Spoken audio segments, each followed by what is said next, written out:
Bismillahirrahmanirrahim. Assalamualaikum warahmatullahi wabarakatuh. Jumpa lagi dengan saya di Abil Maiwa Channel.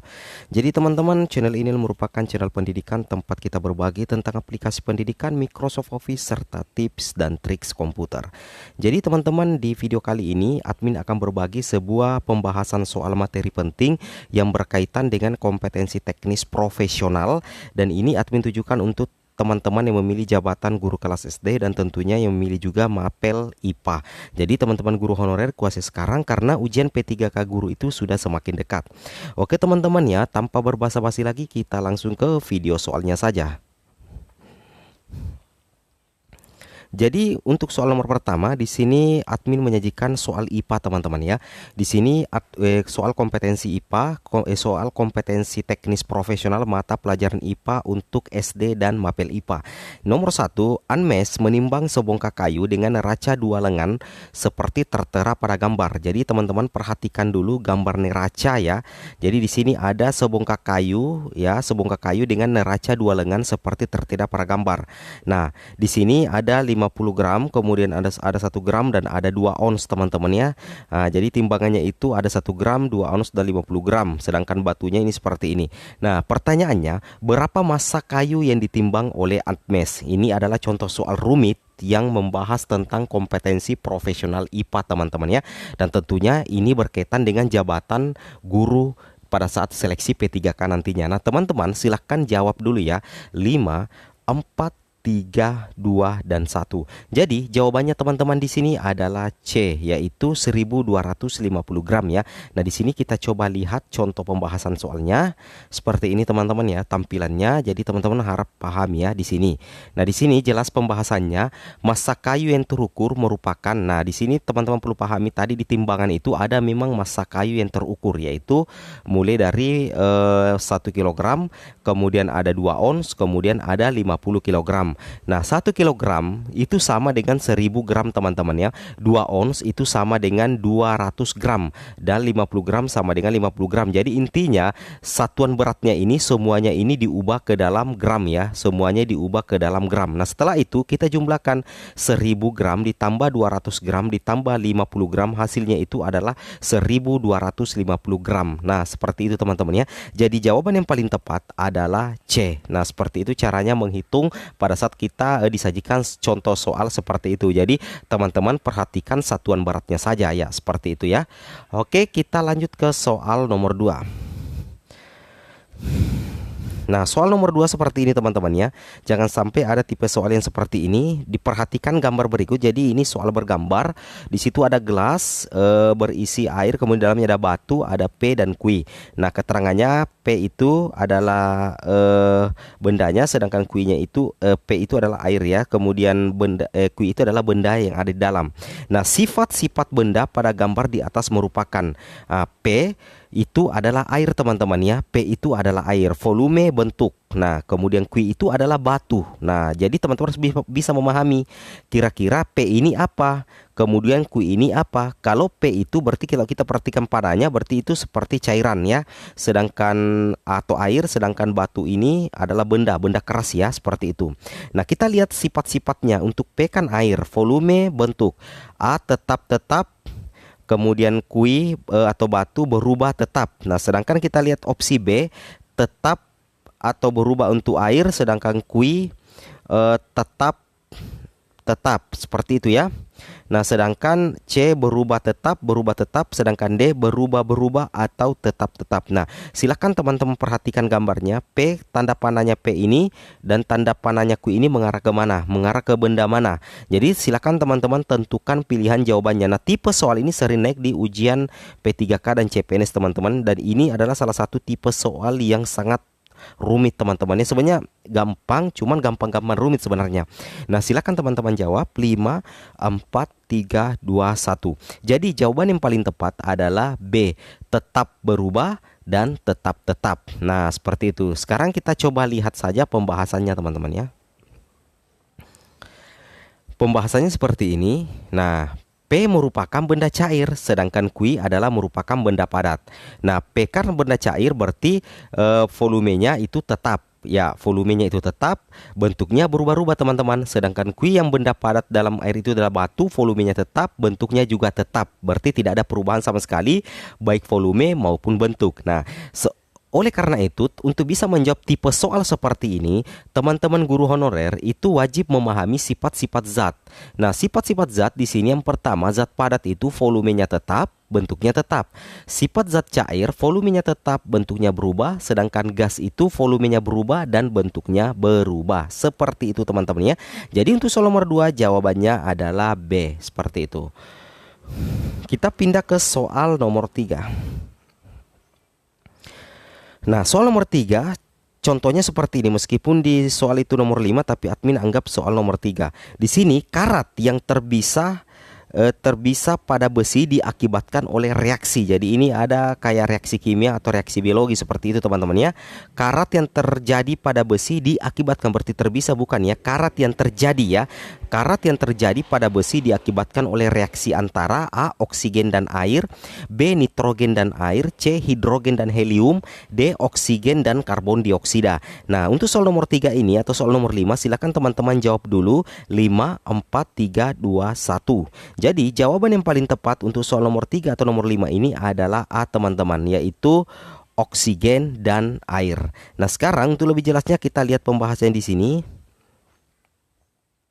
Pembahasannya di sini itu dijelaskan bahwa karat yang terjadi pada besi itu antara oksigen dengan air. Jadi kalau misalkan besi itu terlalu lama direndam ke dalam air, itu secara otomatis lama kelamaan besi itu teman-teman akan berkarat ya. Tentunya teman-teman sudah pahami semua, besi itu akan berkarat. Penyebabnya apa? Karena ada reaksi antara air dan oksigen yang ada di dalam air teman-teman ya, seperti itu.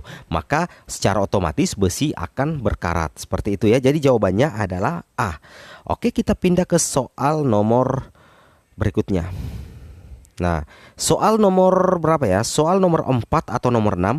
Peristiwa berikut ini yang merupakan perubahan kimia. Jadi teman-teman harus memahami contoh perubahan kimia ya. Kata kuncinya adalah perubahan kimia. Jadi peristiwa berikut ini yang merupakan perubahan kimia merupakan A. lilin meleleh ketika dibakar, B. air dalam freezer berubah menjadi es, C. beras ditumbuk menjadi tepung, dan D. sampah plastik dibakar. Nah, silakan teman-teman jawab dulu ya. 5, 4, 3, 2, 1. Jadi jawaban yang paling tepat di sini teman-teman adalah D. Sampah plastik yang dibakar itu adalah merupakan perubahan kimia teman-teman ya. Sedangkan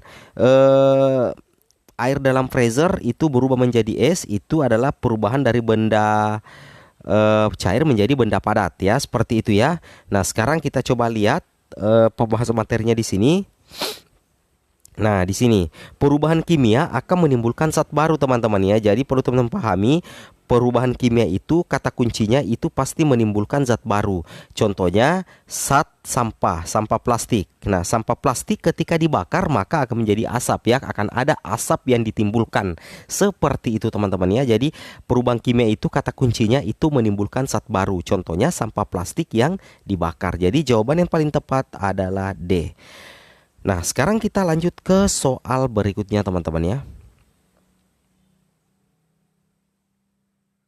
Soal berikutnya seperti ini. Di bawah ini yang termasuk zat pewarna makanan. Nah, jadi teman-teman nanti kita bahas tentang zat pewarna makanan ya. Jadi teman-teman tentunya harus mencari materi yang berkaitan dengan zat yang termasuk pewarna makanan ya, seperti itu. Di bawah ini yang termasuk zat pewarna makanan adalah A. tartazin dan karnosin, B. sunset yellow dan natrium benzoat, dan daun suji dan MSG. Jadi teman-teman kira-kira yang mana di sini zat pewarna makanan? Nah, jawaban yang paling tepat di sini adalah A teman-teman ya. Jadi ada istilahnya tartazin dan karnosin. Itu masuk ke dalam pewarna makanan. Nah, sekarang kita lihat pembahasannya di sini. Nah, yang termasuk zat pewarna makanan merupakan apa namanya ya? Tartazin, karmosin, sunset yellow, daun suji dan kunyit. Natrium benzoat dan natrium nitrit merupakan bahan pengawet makanan. Sedangkan MSG merupakan bahan penyedap makanan. Jadi sudah tepat sekali teman-teman ya. Jadi kalau soalnya penyedap makanan berarti itu adalah MSG.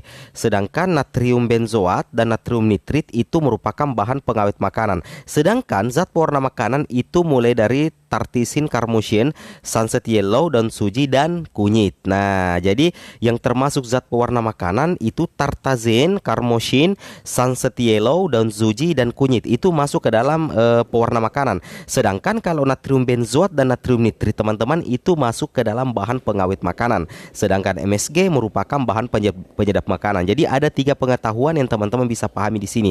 Yang pertama zat pewarna makanan, yang kedua adalah pengawet makanan, dan yang ketiga adalah penyedap makanan.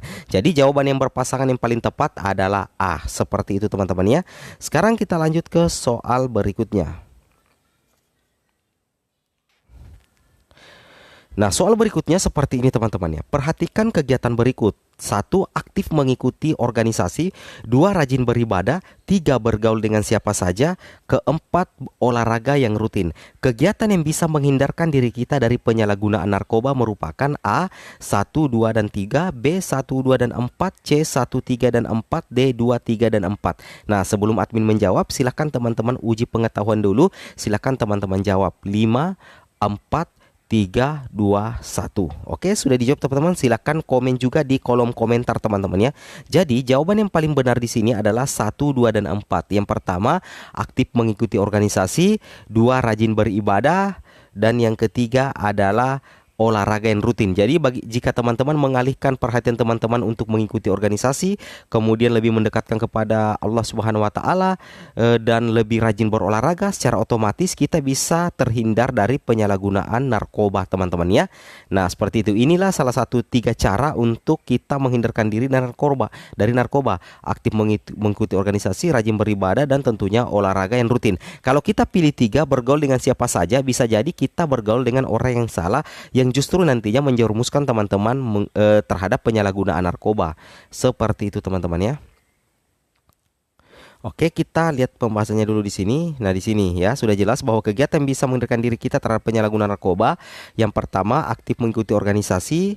Kedua, rajin beribadah. Dan yang keempat adalah rajin olahraga rutin. Seperti itu teman-teman ya. Nah, sekarang kita lanjut ke soal berikutnya atau soal terakhir ya.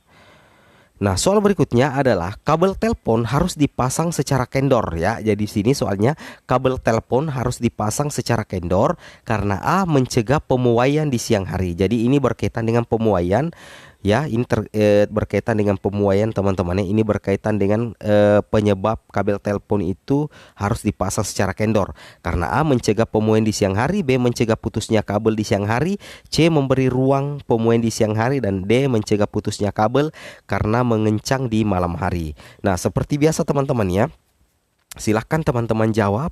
Untuk soal nomor terakhir ini silahkan jawab di kolom komentar untuk soal nomor 7 ini. Jadi teman-teman jawab 5, 4, 3, 2, 1 ya. Oke, jadi teman-teman jawab sendiri, nanti kita diskusi di kolom komentar. Seperti itu teman-teman ya.